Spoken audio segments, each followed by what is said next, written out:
Selamat datang di vlog Aku Frugal. Hari ini saya mau bahas tentang saham Indonesia lagi, yaitu IPO saham Superbank atau kodenya SUPA ya, kode sahamnya. Nah, untuk yang Superbank ini, hari ini udah mulai diperdagangkan di pasar saham dan sudah mengalami kenaikan harga sahamnya itu sebesar 24,41% gitu ya. Ya, ini hal yang wajar sebenarnya pada saat IPO dan hari pertama itu kalau misalkan emang sahamnya cukup favorit gitu ya dan banyak orang yang ngebeli saham ini itu biasanya udah pasti auto reject atas gitu ya atau disebut dengan ARA gitu. Nah ini kalau kalian lihat grafiknya ini ya itu udah naik dan garis lurus terus gitu. Itu artinya memang harganya udah nggak turun dan mentok di atas gitu ya. Itu biasa disebut dengan auto reject atas. Nah sebenarnya auto reject atas ini buat kamu yang masih belum tahu atau baru pertama kali ikutan IPO, auto reject atas ini adalah kondisi di mana orang yang pengen beli sahamnya itu udah ngantri semuanya gitu ya, udah pengen beli itu udah banyak banget yang ngantri. Ini kalau kalian lihat di bagian bidnya itu udah ngantri semua gitu ya, dia pengen beli, jumlahnya cukup jutaan lot gitu ya yang pengen beli. Sedangkan yang di bagian jual itu kosong, nggak ada yang mau jual gitu ya.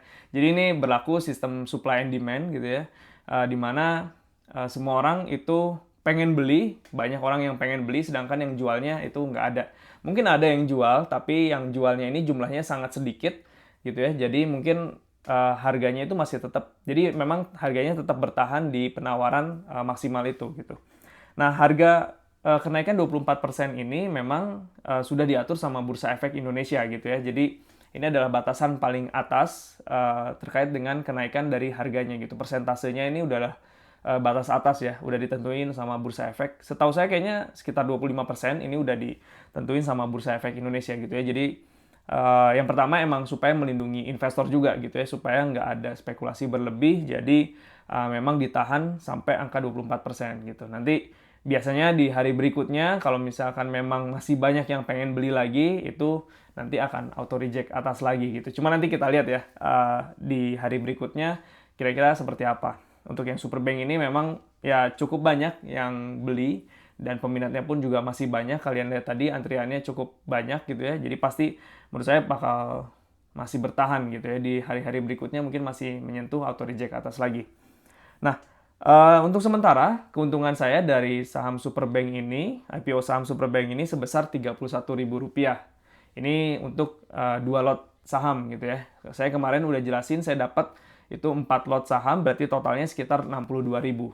Nah, jadi memang ya lumayan sih gitu ya. Ini nggak jumlah besar gitu ya, jadi memang kecil.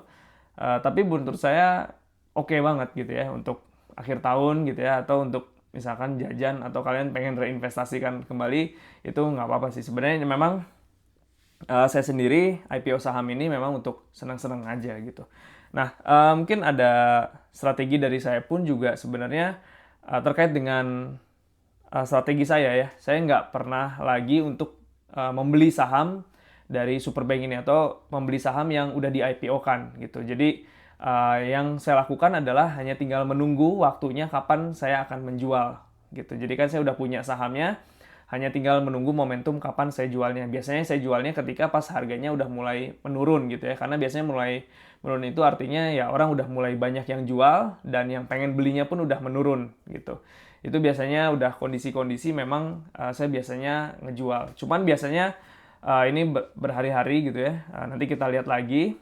Cuman biasanya saya ngeceknya itu di pagi hari gitu ya, sekitar mungkin jam 10-an, itu lihat kondisinya seperti apa. Nanti sesi keduanya itu biasanya sekitar jam 2 dilihat lagi apakah masih tetap bertahan di auto reject atas datar garis lurus kayak gitu, atau mungkin nanti udah mulai banyak yang jual gitu.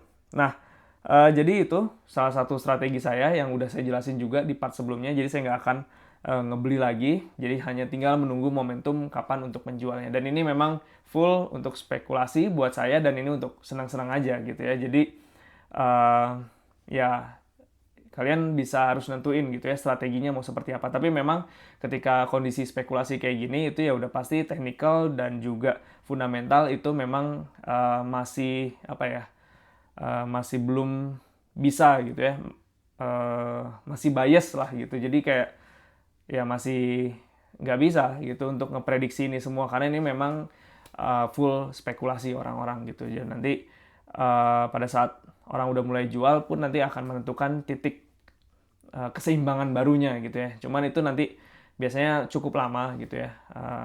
Cuman ya udah, kita tunggu aja nanti kira-kira pergerakan harganya seperti apa, nanti akan saya update lagi di video ini.